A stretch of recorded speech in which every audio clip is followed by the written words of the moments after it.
Hi everyone and welcome to an update. I'm not going to call these weekly updates anymore because honestly I don't really think that I'm fooling anyone. Sometimes you can expect these on Sundays if I have something that I want to share, but more often than not I will probably forget to film or I just don't have time to edit in time. So, updates. However, today I do really want to do one of these updates to just let you guys know what's happening. We do have the end of the year coming pretty close, so I have a lot of booktube content that I want to get out in the world. I also have some live streams that I want to chat about, and I have a little bit of book mail. So a lot of things that I want to discuss. I don't want to make separate videos for all of those, so let's just put an update video here. But as always, please let me know how your past week has been, what you're looking forward to for the end of the year. I'd love to hear. Now, in terms of reading, my physical reads have not been going as good as I would have liked. And that is because I'm not really getting into them. Now, the first one that I am currently reading is Deerskin by Robin McKinley. Now, this is a standalone. I thought an original fairy tale, but I actually started reading this during my reading sprint last Tuesday, and somebody said that this is probably a retelling of a not that well-known fairy tale. Now that I am 200 pages in, it's only a 300-page book. I did not make a lot of progress, as you can see. I'm really enjoying it, but I had such a hard time getting into it. And the reason for that is Robin McKinley's writing style. Now, I'm not saying that this is bad writing style, but I just had to get used to it. She writes in a way that I start reading a sentence, and midway through I realized that I put the emphasis on wrong words, that I was reading in the wrong rhythm, and I had to backtrack and reread that sentence now correctly. But if you have to do that 20 times in one chapter, and these are not long chapters, you are completely exhausted at the end of it. So after one chapter, I had to quit. I read maybe 30 pages each day, if that, not even that probably. And then around the 120 page point, I decided to just keep reading. And after doing that, I got used to the writing style, and now I'm really enjoying it, and I like the main character, and I like where the story is going.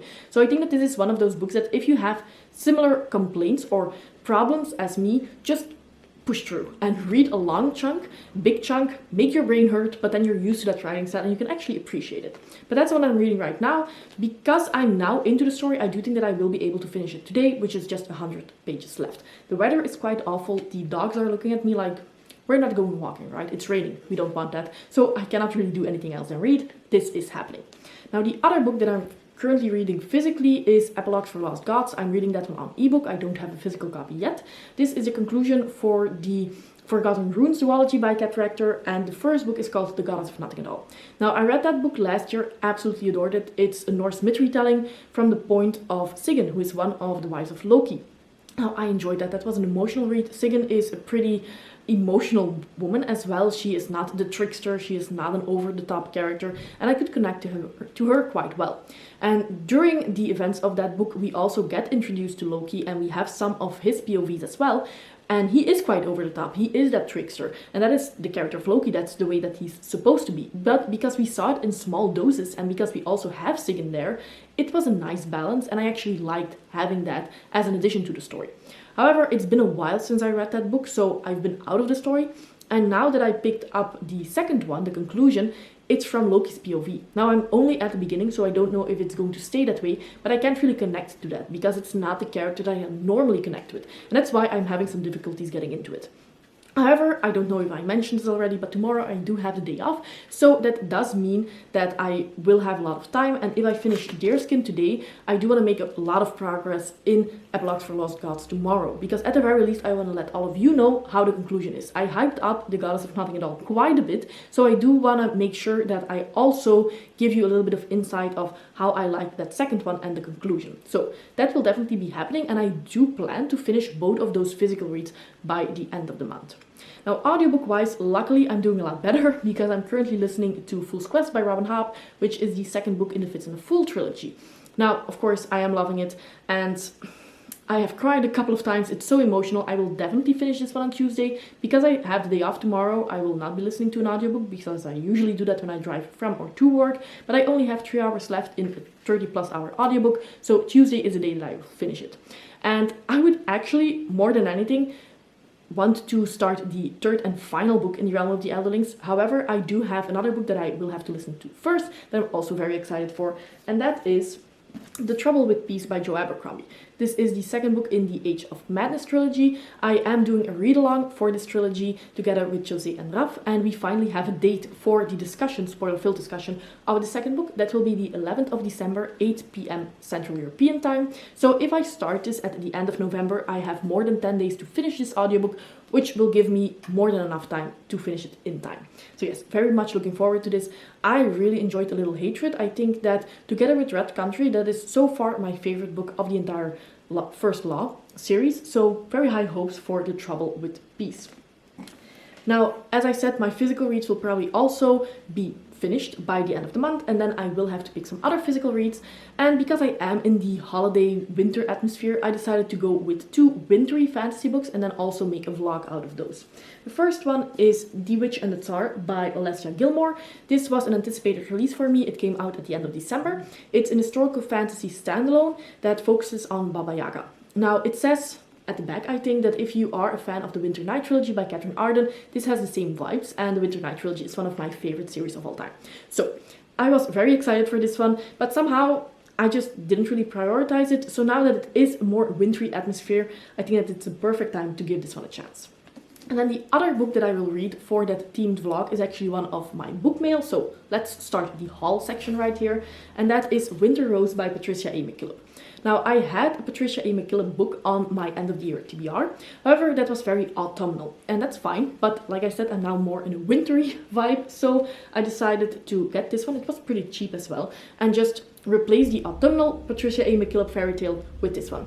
Winter Rose, I think, is a retelling of a legend, but I've never heard of it before. I think that it's a little bit dark. It's kind of dramatic, like a tragedy, but it also has some romance. And I have really enjoyed the 2 other Patricia A. McKillop books that I've read so far.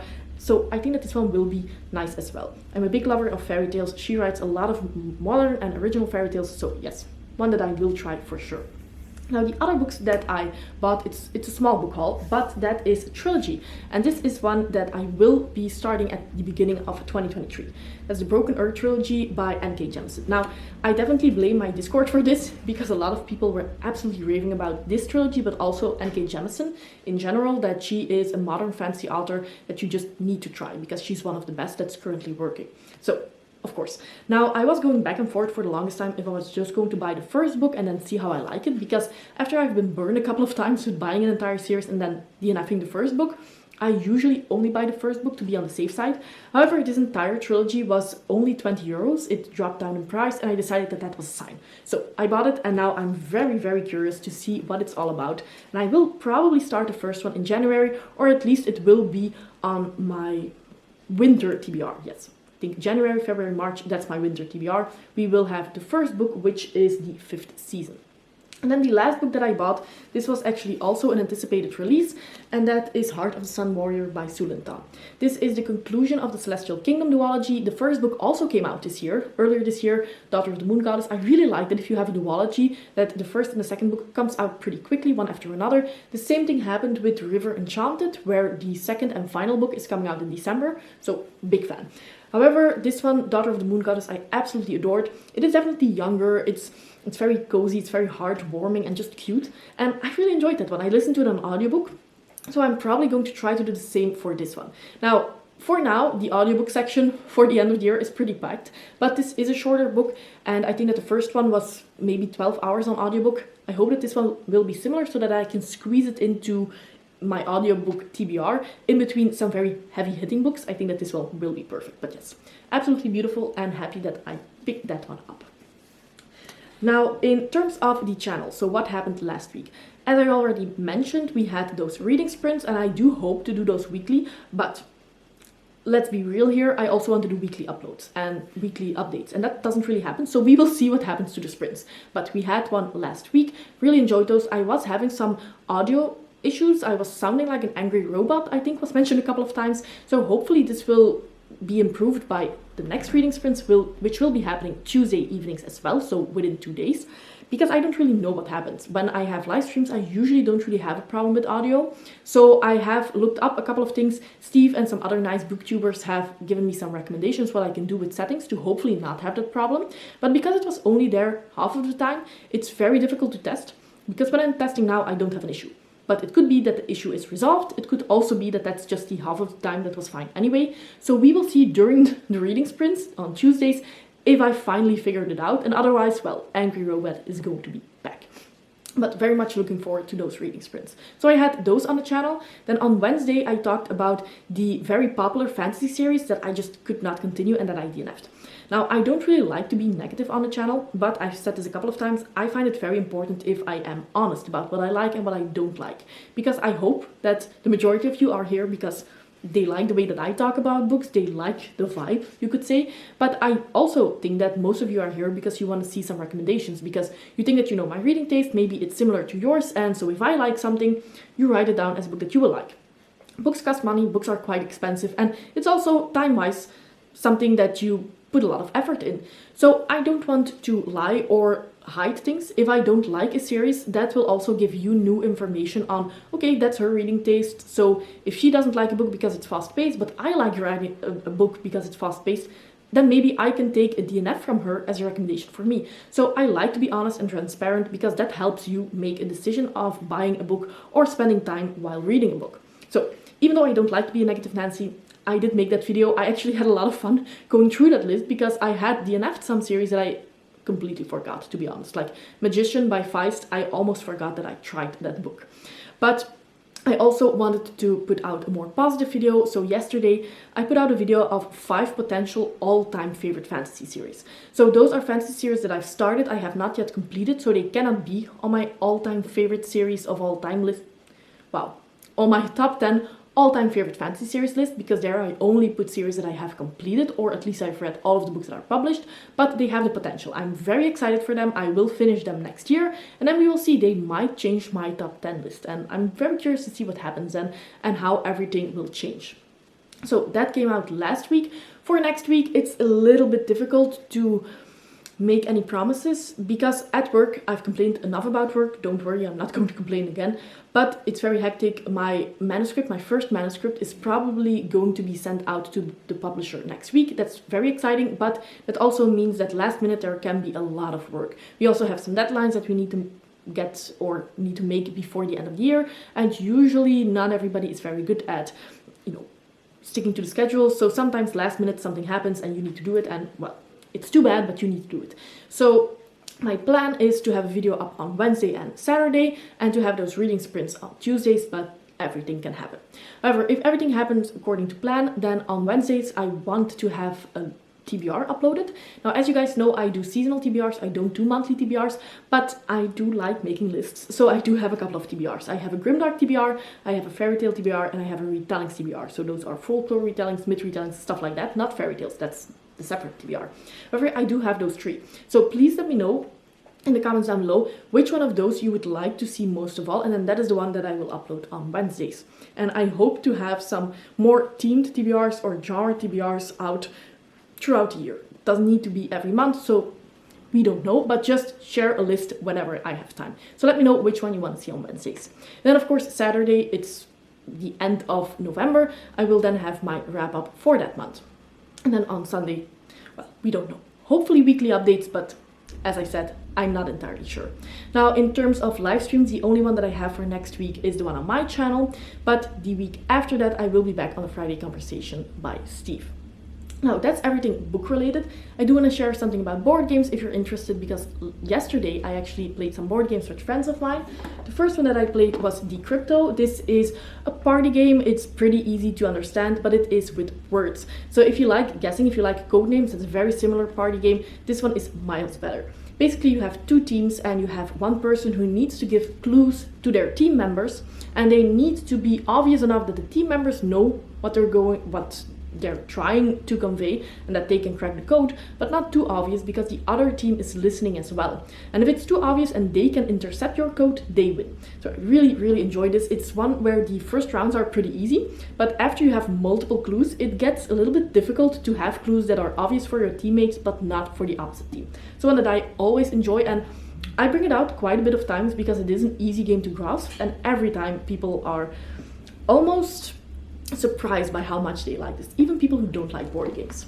Then we did play a little bit of a bigger game, and that is Wingspan. Now, I absolutely adore Wingspan. It is a little bit heavier maybe than Catan, but it's one that if you're new to board games, you can definitely start playing it. It's easy to grasp the rules, and you can definitely explain the rules quite easily as well. It has a beautiful theme, of course, with the birds, and it also doesn't really take that long. In an hour, you're definitely done with one game. So we played those two, had a lot of fun. And then next weekend, I'm also going to play board games with some friends. We are going to try Villainous, which is a game from Disney where you play a villain. And each villain has some different winning conditions, so I don't know if it's very easy to learn, because you need to know all winning conditions in order to play well and to, stab your teammates in the back, I think. But I have heard that it's not as difficult as Root, for example. Root is a war game, it's also asymmetrical, but that's definitely not beginner friendly. Then the other one that we will probably try is Pandemic, but just a base game, not a legacy game, because that's one that I'm playing together with my husband. So I think that's everything that I wanted to say. The other thing, no, that's not it. Then I also wanted to say that for the end of the year, there is quite some booktube related content that I want to make. So normally December is for what I want to do in 2023. So plans and goals for 2023, series to start in 2023, series to finish, standalones to read, new releases that I'm looking forward to.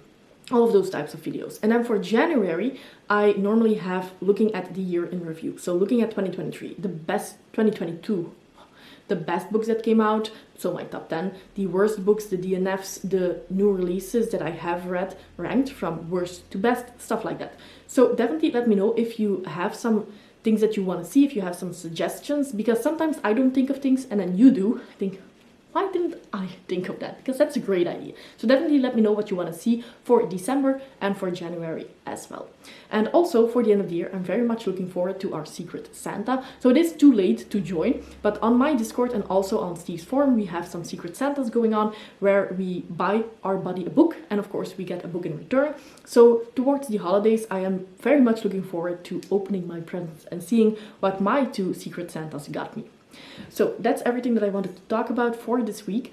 If you want to see that new favorite or potential new favorites list, you can watch that video right here. As always, I really hope that you enjoyed this video, and see you next time. Bye!